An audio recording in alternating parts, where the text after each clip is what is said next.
What's up, math scholars and math haters? This is Mr. W. Today we're going to tackle question 37 in the 5th grade math questions that North Carolina released this past school year. The question tells us that Fred bought a shirt and a wallet for a total of $34.26 before tax. The price of the wallet was $15 less than the price of the shirt, and we're trying to figure out what the price of the shirt was. So this question is a doozy. I'm just going to say that right now. I'm going to give us two different ways to solve this, but the background work on both is going to be the same. And then the two skills that we'll need to do really well on a problem like this are translating and then using algebra with more than one unknown number. And algebra sounds scary, but this question is pretty scary as well, but we're going to work through it. Alright, so the idea of algebra is working with unknown numbers. We've done this on several problems in this section of 5th grade questions, as well as on the 4th and 3rd grade questions that North Carolina released. And we'll continue to use algebra as we keep going with these questions if you decide you want to follow along with the future videos that I'll be uploading on the 6th grade and above questions. So what on earth are we going to do? Well, we're going to start by translating. I'm going to start by seeing this word total, and that tells me that I'm going to add, specifically, I'm going to add my shirt price and my wallet price and get $34.26.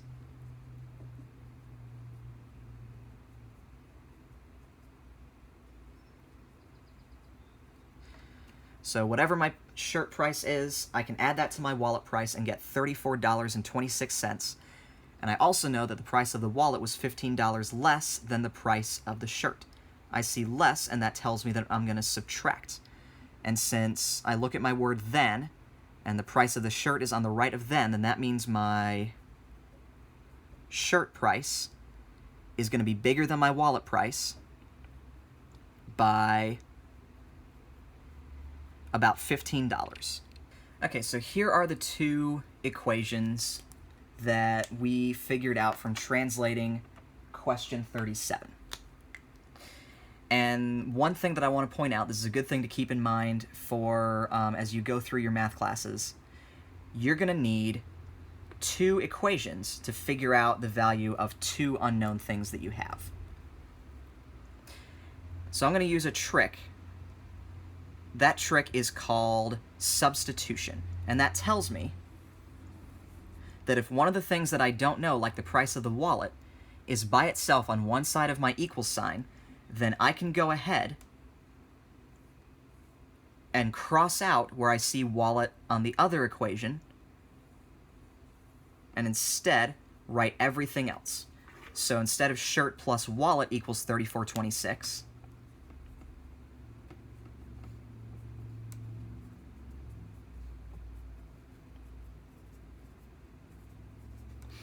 now I have one shirt plus another shirt minus $15 equals $34.26.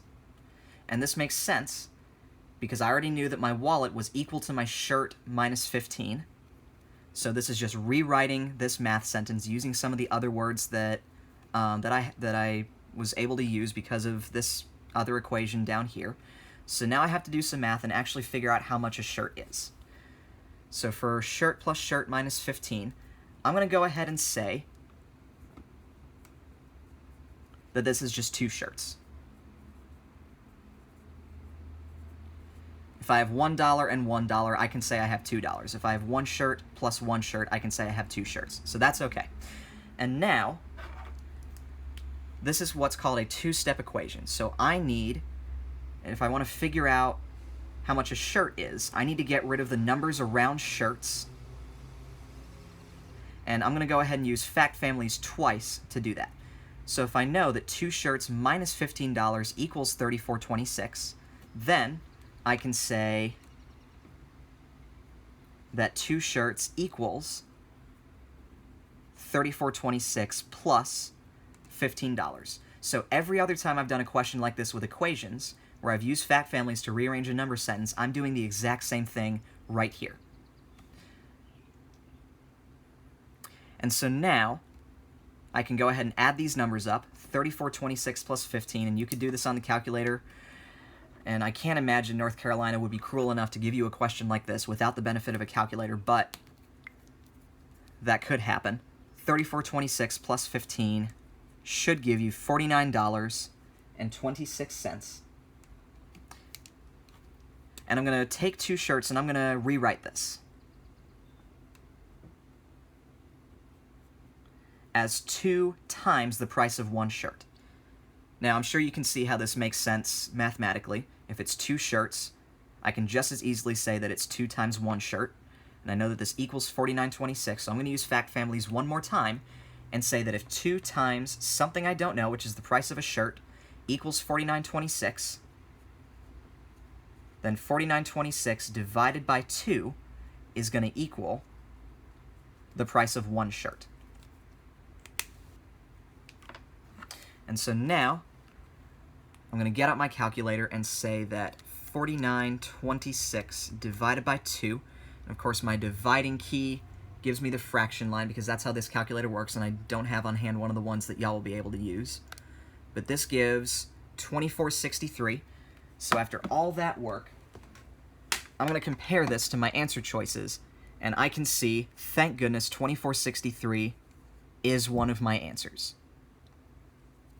Now at this point, I'm going to do this I guess you could call it the other way, which is where I'm going to try each of these answers and see which one works. Which one will, when I plug my prices into these two equations, will end up getting me a total of $34.26.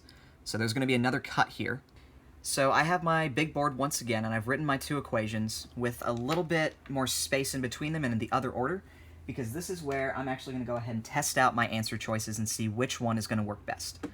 So for choice A is correct if the price of my shirt is $19.25. So what I'm going to do for each of these is I'm going to use my shirt price to figure out my wallet price, and I'm going to add my shirt price to my wallet price and see if it equals $34.26.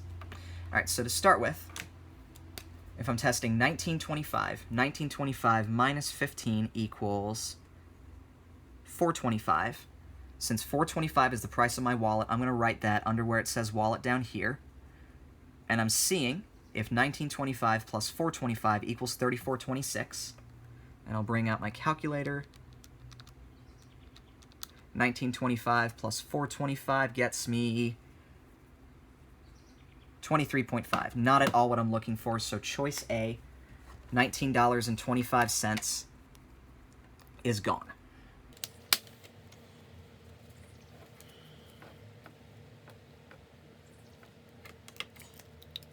For choice B, $19.83, I'm going to use the same process. I'm going to take $19.83, subtract 15, and see if that gets me the price of that will get me the price of what my wallet would be. So 19 minus 15 is still 4. I didn't take away from my 83 cents, so that gets me $4.83.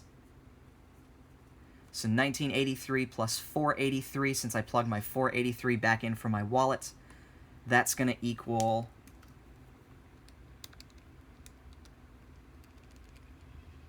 Yep, 0.83 and 83 hundredths, or 83 cents, plus 483, that's $24.66. Once again, not what I was looking for, so choice B is out.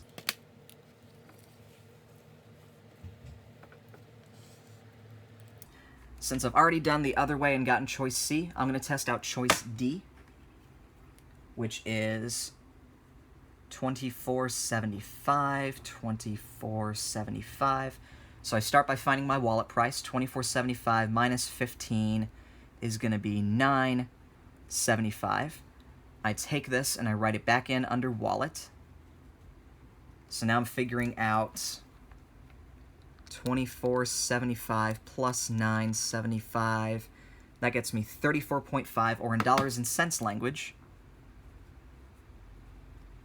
$34.50. Close, but not what I'm looking for.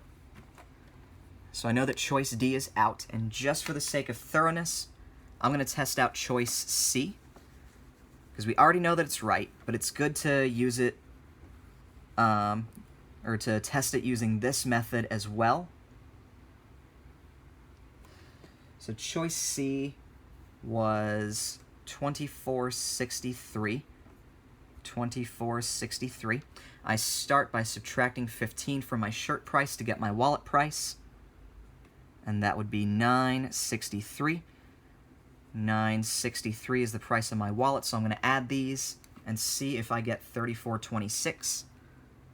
$24.63 plus $9.63 equals $34.26.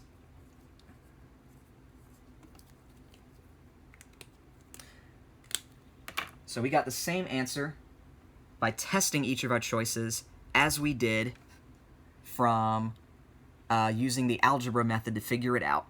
Now for this kind of question, I went over both methods, but honestly, I don't know how much algebra you're going to know at this point. So it might be better to use trial and error, or if there's another method that you have or that a teacher or parent or somebody showed you, please email it to me. I might even make another video about it, because this question is insane.